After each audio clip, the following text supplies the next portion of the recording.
Hello everyone, welcome or welcome back to Sita's Budgeting Journey. I'm Maria, aka Sita, and on my channel I'll be cash stuffing envelopes, completing fun savings challenges, and I will also document my journey towards financial freedom.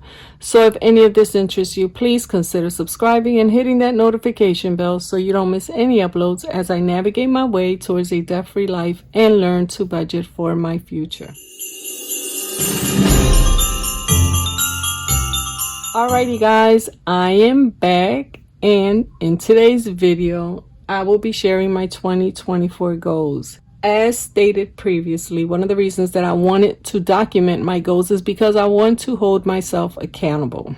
So this time next year, when I'm preparing my goals for 2025, I want to be able to look back at my 2024 goals and see exactly how many of those goals that I meet. I also want to look at my goals, maybe quarterly or halfway through the year, just to see where I'm at, where I need to work a little harder, what I need to improve at. It's just, again, a way to hold yourself accountable, and it'll motivate you. You know, because when you, I don't know about you guys, but when I write stuff down, it motivates me to, you know what, this is something I need to do. I have to do this because this is what I said I was going to do.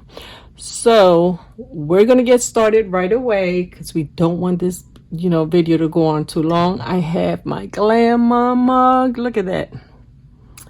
And my coffee. Of course, I am feeling much better, so I'm back to my coffee. No more tea.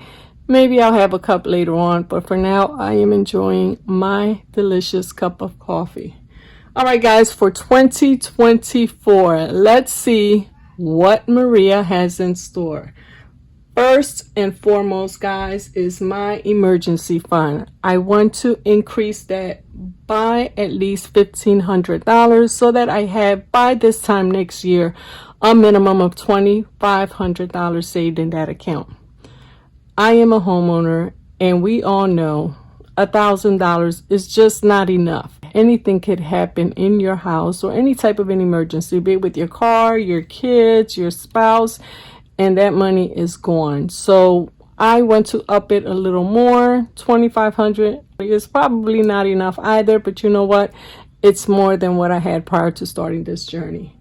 Now, the second thing is paying off the remainder of my debt. Guys, a few months back, my debt with credit cards and loans was $9,050, I believe. And I am almost completely done paying that off.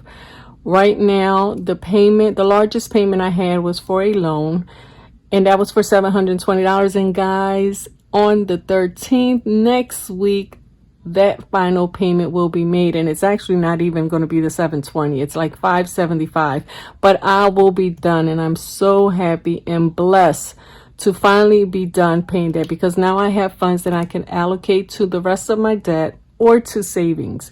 So yes, I am very excited that I was able to stick to it. I increased my minimum payment and got it done. So guys, a little dedication, motivation, and just being consistent. You can't start paying extra and then say, I'm not doing it. Unless life happens and an emergency comes up, then that's something you can't help. But try to remain consistent, and you will get your debt either completely paid off, or you will bring it down so that the amount that you owe is doable. It's, you're able to work with what you earn versus what you owe and get that paid off. So the next one, guys, is I want to fund at least 1 month ahead of my expenses. Now, I know ideally we should have 3 or maybe more, but this is my beginning. This year, I want to at least save for 1 month of expenses. And I shared in my binder setup for 2024 what categories I had in my 1 month ahead binder. So I'm not going to go through all of them. If you guys want, you can check out that video, and it really shows you exactly what I plan to save for. Next, and this isn't financial, but it is. Prioritizing self-care. Why do I say it is financial? Guys, you have to invest in yourself. You have to make sure you take care of yourself. When you embark in a budgeting journey, a life journey, whatever the case may be, it takes a lot of work, commitment, and dedication. If you're not well, if you're not taking care of yourself, guess what? It's going to be nearly impossible to accomplish any other goals that you set in life. So make it a priority to take care of yourself. This is something that I have never really done because I'm so busy taking care of this person, that person, but I am realizing, especially since starting this journey, how important it is to take care of myself. So that is one of my goals, and it is a priority. We plan on going to Disney in late 2024. So I have a Disney box, which I'm sure you guys have seen, and the plan is to have that box completed at least by October. And that box is for $5,050. Now I plan on doing it a little different.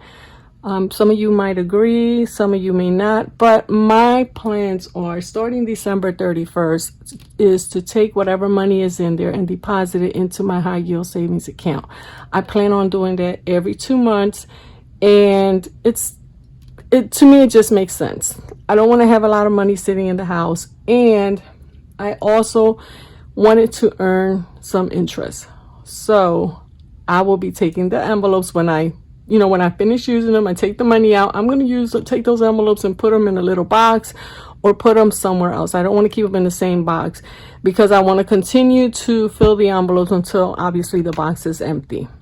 I know it takes away from the fun of actually unboxing the full amount, but for this trip, listen, a girl needs all the money she can get. So any interest I earn is money that we will have to spend on our Disney trip. So that's how I'm going to be doing my Disney box. One of the ways is by continuing to do my mini savings challenges.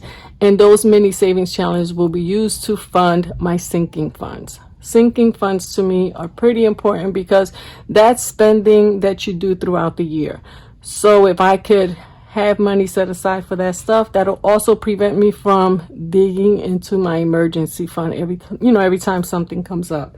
So that's how I'm going to be funding my sinking funds, and I'll also be putting a little bit of money in there every time I get paid. Completing additional challenges and games to fund my emergency fund, any debt that I have remaining, and my savings. Now that savings does include my Disney box or my vacation envelope, any additional savings that I may have, because guess what, there is life after Disney. So any type, it could be my personal savings, the savings that I have for the kids, whatever the case may be. That's what the other games that I have and the challenges that I have will be going towards. And I know that a few of my challenges are actually Disney themed, so those will automatically go towards my Disney box. I've never attempted a no spend month, so I want to start the year no spend month. First of all, we all know you spend a lot less in January, especially after spending so much money for the holidays. So I want to give it a try. My plan is to do an entire month, but if I only complete 10 days, 15 days, 20 days, the idea is that I want to give it a try. And I'm hoping that that'll help me to begin the habit of not spending as much. It'll teach me that I don't have to spend a lot of money every time I go out, or I don't have to shop on Amazon just because I'm bored. So we'll see how that goes. I will definitely be documenting that no spend month, so follow along so that we can see if Maria completes a full month. Now I plan on starting the year, but that's not the only no spend month I want to do. I want to do a few throughout the year. I just had to plan it accordingly because I don't want to plan it on a month that I have a lot going on and I'm obviously going to be spending extra money. I also want to meal plan, guys. I used to do this years ago and I was pretty successful. I don't even know, aside from pure laziness, why I stopped. I want to get back into the habit of always shopping my cabinets, my refrigerator, freezer, making sure that I check to see if what I have on my shopping list I actually need. A lot of times I jot things down because, hey, I want to make this for dinner, so I need this, without checking in my cabinets or without checking the refrigerator. Guys, you can save so much money by doing this. If you plan a meal and you already have 4 ingredients in the house, Why are you buying all the ingredients all over again? Go through your cabinets, write down what you need, and only shop for what you need. And another thing that I stopped doing is buying a whole lot of stuff. I still have a deep freezer. I used to keep it stuffed. I'm talking about you had to push stuff in there because I would go shop in the Sam's Club, BJ's, and just stock up. You know, I'd separate the meat and then I'd have, but it's me and the kids. We don't need all that food. And a lot of times I forget the stuff is there. It ends up going bad and it's a waste of money. So I want to start doing that so that I can hopefully cut back on my grocery expense. My grocery bill is not high, but I want to keep it low. So I'm going to continue to do this regularly so we're not spending a lot of money on food. And lastly, guys, stay focused and have fun. I cannot say this enough. We sometimes take life too serious. We are doing something that we chose to do. Every single one of us, it was a decision of ours to start budgeting. So let's keep it fun. We can stay focused. I lean on a lot of you. A lot of y'all don't realize it, but sometimes when I'm not feeling motivated, when I'm ready to take out money, go shop and start ordering, instead of going on Amazon or going on one of these, other sites, I'll click on a YouTube video and watch your video and watch how you paid off your debt, or watch how you're having rollover money because you're not spending in excess. I think that we can continue to budget and we can all be successful, but we cannot take it too seriously, guys. Have fun, enjoy it. Don't make it something that becomes a burden, something that you don't want to do, guys. We've got this 2024. I am claiming this as the year that God bestows his blessings on all of us and that we are able to meet our goals, that if any emergency shall arise, if anything shall happen, that we're able to handle it and then continue on with our budgeting journey. I hope you guys learned something or are able to use something that I shared in this video. I know I'm still watching budgeting videos and I will continue to watch budgeting videos, and I might change everything on my list because of something I see. But this is a start. This is where I am as of today. And I am hoping that I'm able to implement these and that I can meet these goals. If not all of them, then some of them. And then, God willing, 2025, I'll do better. Alrighty, guys, you all have a good day. Enjoy your weekend. It is beautiful out here today. But sadly, even though we're better, we're not going to take a chance and step out. We will stay home, enjoy the day, and hopefully tomorrow we'll be able to, get some fresh air. Have a great one, guys.